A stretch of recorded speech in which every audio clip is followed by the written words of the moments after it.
আবাসে বিক্ষোভ, বঞ্চনা, জালিয়াতি এই সমস্ত খবর আপনাদেরকে দিচ্ছিলাম। আর এই মুহূর্তে আমাদের প্রতিদিন জানিয়ে খবর করতে হচ্ছে তা কি ট্যাব জালিয়াতি, তা কি ট্যাবের টাকা গায়েবের তদন্তে কি কি উঠে আসছে। দেখুন, আমরা দেখতে পাচ্ছি, বারবারই আপনাদেরকে বলছি, এপি সেন্টার যেন চোপড়া, ইসলামপুর এই জায়গাগুলো, এবং প্রত্যেক দিনই কেউ না কেউ পুলিশের জালে ধরা পড়ছে। আজও তাই এই ট্যাব জালিয়াতিতে পুলিশের জালে, হাওড়া পুলিশের জালে 2, এবং তারাও ওই ইসলামপুরের বাসিন্দা।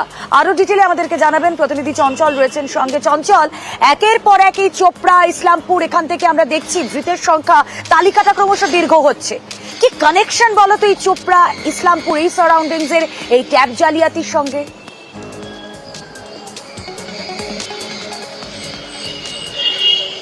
দেখো, আমরা শুরু থেকেই বলে আসছিলাম যে চোপড়া এবং ইসলামপুর এই জালিয়াতির এপি সেন্টারে পরিণত হয়েছে, এবং ঠিকই তা প্রমাণিত হচ্ছে আস্তে আস্তে। এবং যেটা দেখা গেছে যে গতকালও রাতে যে চোপড়া এবং ইসলামপুর এলাকায় যে অভিযান চালায়, সেই অভিযান চালিয়ে কিন্তু আরো 2 জন জালিয়াতিকে গ্রেপ্তার করেছে পুলিশ। এবং পূর্ব মেদিনীপুরের যে পুলিশ, যে এর আগে যাকে মনসুর আলম নামে যে ধৃত ছিল অভিযুক্ত, তাকে গ্রেপ্তার করার পরেই কিন্তু এই জালিয়াতির যে আরো যারা যুক্ত রয়েছে তাদের নাম উঠে আসে।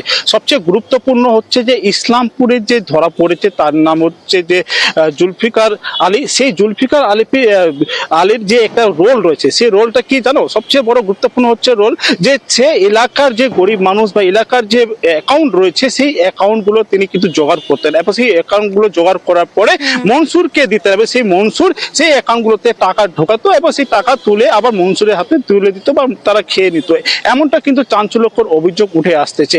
এই পাশাপাশি কিন্তু তদন্তকারীরা যারা তদন্ত করছে তাদের মনে হচ্ছে শুধু এরা নয়, এর পিছনে আরো বড় মাথা রয়েছে। সেই মাথাগুলোর খোঁজ শুরু করেছে রীতিমতো পুলিশ, এবং এলাকায় লাগাতার কিন্তু তাদের অভিযান চলছে। এবং একই জায়গা থেকে এতজন, তালিকা লম্বা হচ্ছে, তাহলে কি সেই অঞ্চলে কোনো র‍্যাকেট কাজ করতো? আমাদের নজর থাকছে। একটা কেসে জুলফিকার আলী এবং আরেকটা কেসে ঝাড়গ্রামের কেসে উমর ফারুককে ফরওয়ার্ড করা হয়।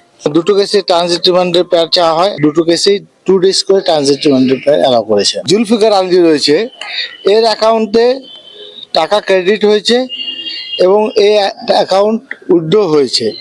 ডিউরিং ইনভেস্টিগেশনে জানা যাচ্ছে যে এর আগে তমলুক পিএস কেস কানেকশনে মনসুর আলমকে অ্যারেস্ট করা হয়েছিল, যিনি হলো এই ট্যাপ সংক্রান্ত কেসে master mind, one of the master mind. তার সঙ্গে এর ওয়েল নন পারসন মনসুরের কথা অনুযায়ী জুলফিকার অ্যাকাউন্ট প্রোভাইড করেছে এবং সেই অ্যাকাউন্টে টাকা ক্রেডিট